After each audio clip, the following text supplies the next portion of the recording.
کیا آپ کو معلوم ہے کہ حضرت داؤد علیہ السلام کس طرح بادشاہ بنے؟ جب طالوت بنی اسرائیل کے بادشاہ بن گئے تو آپ نے بنی اسرائیل کو جہاد کے لیے تیار کیا اور ایک کافر بادشاہ جالوت سے جنگ کرنے کے لیے اپنی فوج کو لے کر میدان جنگ میں نکلے۔ جالوت بہت ہی قد آور اور نہایت ہی طاقتور بادشاہ تھا۔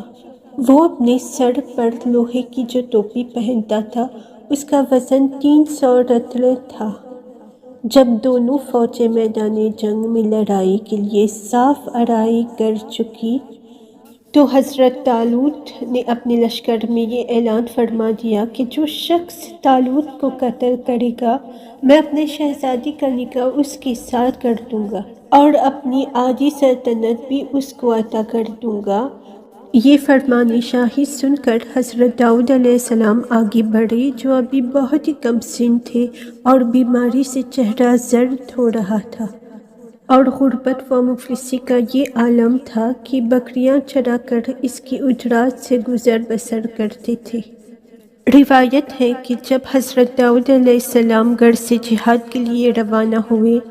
تو راستے میں ایک پتھر یہ بولا کہ اے حضرت داؤد علیہ السلام مجھے اٹھا لیجئے کیونکہ میں حضرت موسیٰ علیہ السلام کا پتر ہوں۔ پھر دوسرے پتھر نے آپ کو پکارا کہ اے حضرت داؤد مجھے اٹھا لیجئے کیونکہ میں حضرت ہارون علیہ السلام کا پتر ہوں۔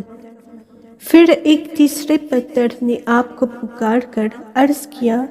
کہ اے حضرت داؤد علیہ السلام مجھے اٹھا لیجئے کیونکہ میں جالوت کا قاتل ہوں۔ حضرت داؤد علیہ السلام نے ان تینوں پتھروں کو اٹھا کر اپنی جھولی میں رکھ لیا۔ جب جنگ شروع ہوئی تو حضرت داؤد علیہ السلام اپنے گوفان کو لے کر آگے بڑھے اور جالوت جب آپ کی نظر پڑی تو آپ نے ان تینوں پتھروں کو اپنے گوفان میں رکھ کر اور بسم اللہ پڑھ کر گوفان سے تینوں پتھروں کو جالوت کے اوپر پھینکا اور یہ تینوں پتھر جا کر جالوت کی ناک اور کھوپڑی پر لگے اور اس کے بیچے کو فاش فاش کر کے سر کے پیچھے سے نکال کر 30 جالوتیوں کو لگے اور سب کے سب مقتول ہو کر گر پڑے۔ پھر حضرت داؤد علیہ السلام نے جالوت کی لاش کو گھسیٹتے ہوئے لا کر اپنے بادشاہ طالوت کے قدموں میں ڈال دیا۔ اس پر حضرت طالوت اور بنی اسرائیل بے حد خوش ہوئے۔ جالوت کے قتل ہو جانے سے اس کا لشکر بھاگ نکلا اور حضرت طالوت کو فتح مبین ہو گئی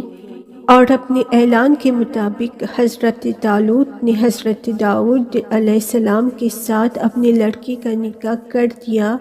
اور اپنی آدھی سلطنت کا ان کو سلطان بنا دیا۔ پھر پورے 40 برس کے بعد جب حضرت طالوت بادشاہ کا انتقال ہو گیا تو حضرت داؤد علیہ السلام پوری سلطنت کا بادشاہ بن گئے اور جب حضرت شمویل علیہ السلام کی وفات ہو گئی تو اللہ تعالیٰ نے حضرت داؤد علیہ السلام کو سلطنت کے ساتھ نبوت سے بھی سرفراز فرما دیا۔ آپ سے پہلے سلطنت اور نبوت دونوں اعزاز کے ساتھ کسی کو بھی نہیں ملا تھا۔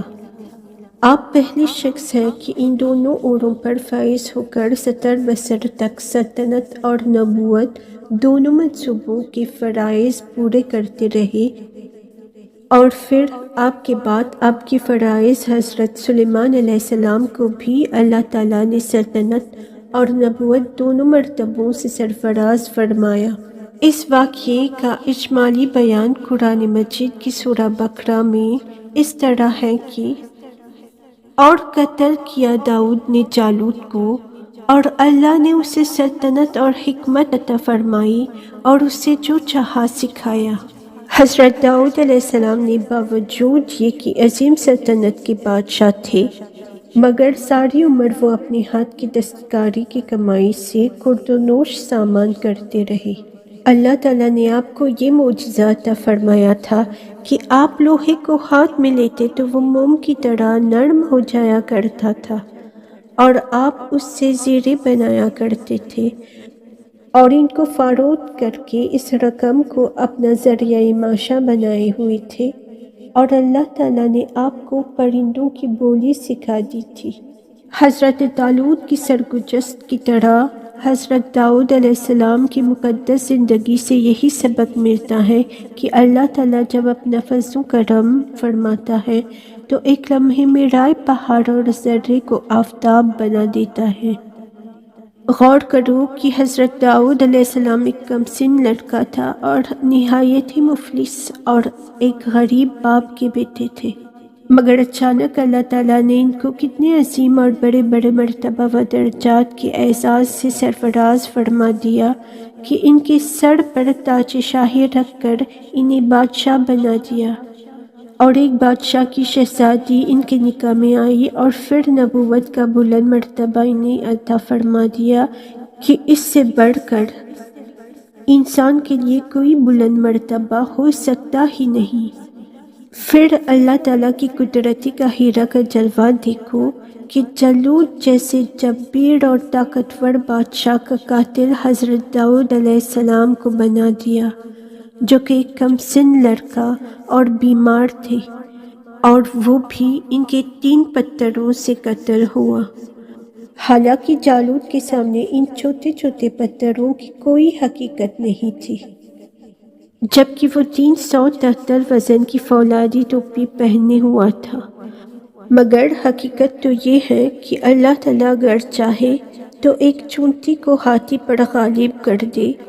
اور اللہ تعالیٰ اگر چاہے تو ہاتھی ایک چونٹی کا کچھ بھی نہیں بگاڑ سکتا۔